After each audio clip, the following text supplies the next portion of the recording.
वसीलों से दुआ करना और मज़ार पर जाकर दुआ करना, इस्लाम इस चीज़ की इजाज़त देता है। अस्सलाम वालेकुम everyone, welcome to day 25 of a series of reminders for you.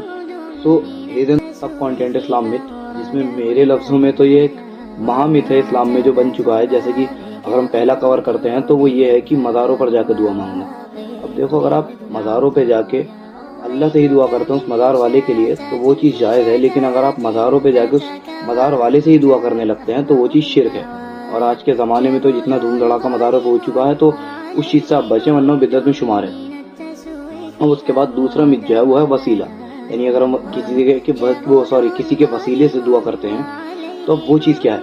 अब अगर हम किसी वसीले से दुआ करते हैं तो हदीस ये कहती है कि उस शख्स का हाजिर और कादिर होना ज़रूरी है, यानी वो ज़िंदा होना चाहिए। क्योंकि अगर वो शख्स फौत हो गया तो एक तरीके से वो बुत परस्ती हो जाती है कि आप एक मुर्दा के साथ आप उसके साथ रहबानियत इख्तियार कर रहे हैं। और जिसमें आप सल्लल्लाहु अलैहि वसल्लम ने फरमाया कि मेरे जाने के बाद मेरी कब्र को बुत ना बनने देना।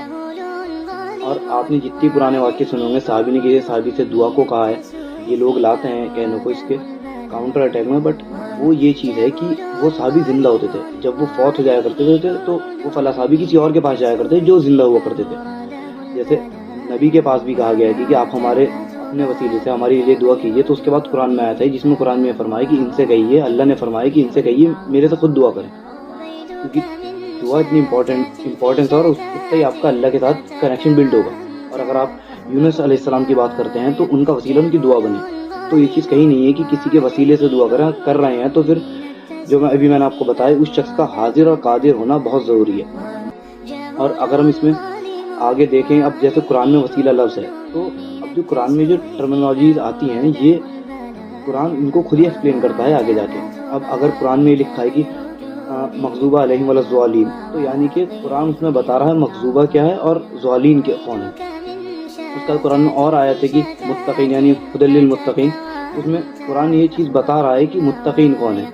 ऐसे आगे कुरान में है फासिकीन, तो उसमें कुरान खुद ही एक इट्सेल्फ वो एक्सप्लेन कर रहा है कि वो चीज़ है क्या।